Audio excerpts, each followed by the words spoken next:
ஒரு பகுதி செழிப்பாக இருக்கணும் அப்படின்னா நீர் நிர்வாகம், நீர் மேலாண்மை சிறப்பாக இருக்கணும். தமிழகத்தில் நீர் நிர்வாகத்துக்காக இருக்கக்கூடிய சட்டங்களும் விதிமுறைகளும் என்ன சொல்லுதுன்னா, அந்த பகுதி மக்கள் அந்த நீரினை பயன்படுத்துபவர்கள் தான் அதில் பங்கேற்று அந்த நிர்வாகத்தை செய்யணும் அப்படின்னு சொல்லுது. அதுதான் பார்ட்டிசிபேட்டரி இரிகேஷன் மேனேஜ்மெண்ட் சிஸ்டம் அப்படின்னு சொல்கிறாங்க.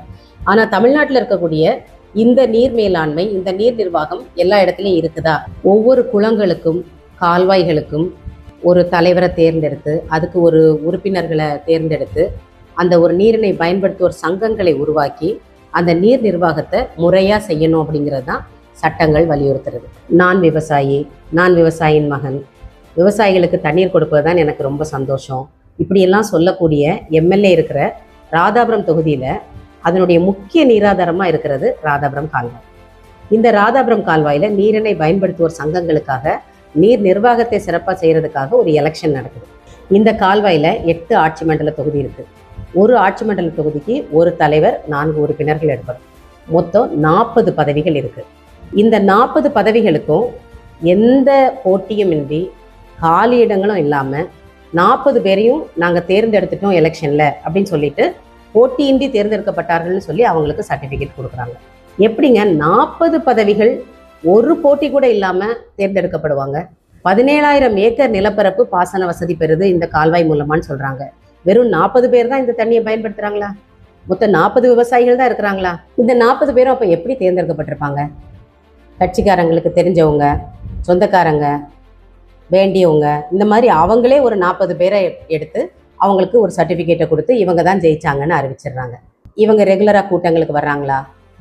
நீர் நிர்வாகத்தில் பங்கெடுக்கிறாங்களா? இவங்களுக்கு ஆர்வம் இருக்கா? உண்மையிலே விவசாயம் செய்கிறாங்களா? தெரியாது. நீர்வளத்துறை அலுவலர்கிட்ட போய் கேட்டால் மக்கள் யாருமே, விவசாயிகள் யாருமே ஆர்வம் காட்டலை அப்படின்னு சொல்கிறாங்க. இப்போ தேர்தல் நடக்குதுல்ல, தெரு தெருவாக போய் எலெக்ஷனுக்கு நீங்கள் போய் கையை கும்பிட்டு நீங்கள் போய் எனக்கு ஓட்டு போடுங்கன்னு கேட்குறீங்கல்ல, வீடு வீடாக போகிறீங்கல்ல, சந்தா போய் நீங்கள் கூட்டம் போடுறீங்கல்ல, ஏன் அதே மாதிரி ஒரு நல்ல நீர் நிர்வாகம் நடக்கணும் அப்படின்னு நீங்கள் நினச்சிருந்தீங்கன்னா நீங்கள் ஒவ்வொரு விவசாயியாக சந்தித்து அவங்க கிட்ட இந்த விழிப்புணர்வை ஏற்படுத்தி அவங்க இந்த நீர் நிர்வாகத்தில் பங்கெடுக்கிறத உறுதி செய்திருக்கணும் இல்லையா?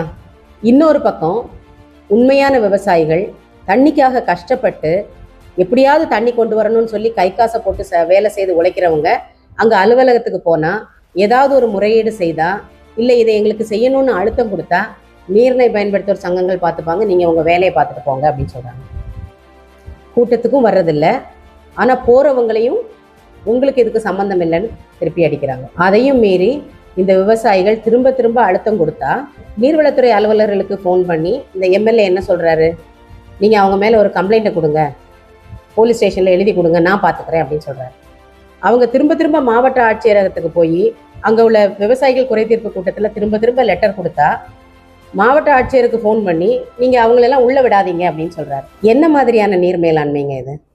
உண்மையிலேயே ராதாபுரம் பகுதி செழிக்கணும் அப்படின்னு ஒரு எம்எல்ஏ நினச்சாருன்னா, அவருக்கு ஒரு தொலைநோக்கு பார்வை இருந்ததுன்னா, அவர் இந்த நீர் நிர்வாகம் ஒழுங்காக நடக்கிறத உறுதி செய்வார்.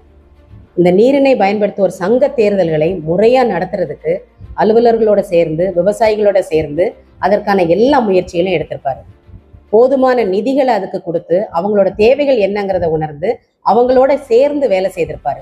இந்த பகுதியில் இந்த நீர் நிர்வாகம் ஒழுங்காக நடந்திருந்ததுன்னா எவ்வளவு விவசாய நிலங்கள் பயன்பெற்றிருக்கும், விவசாய உற்பத்தி எவ்வளவு பெருகி இருக்கும், எவ்வளவு விவசாயிகளுடைய வாழ்க்கை தரம் உயர்ந்திருக்கும், இன்னைக்கு நிலத்தடி தண்ணி உயர்ந்து குடி தண்ணீருக்கான பிரச்சனை தீர்ந்திருக்கும். இவ்வளவு பொருளாதார இழப்புக்கும் இந்த விவசாயியின் மகன் பொறுப்பேற்பாரா? தேர்தல் வருது, ஒரு நல்ல நீர் நிர்வாகத்தை உறுதிப்படுத்தக்கூடிய, அதுக்கு உறுதுணையாக இருக்கக்கூடிய ஒரு தகுதி வாய்ந்த எம்எல்ஏயை தேர்ந்தெடுத்து அனுப்ப வேண்டியது நம்மளுடைய கடமை.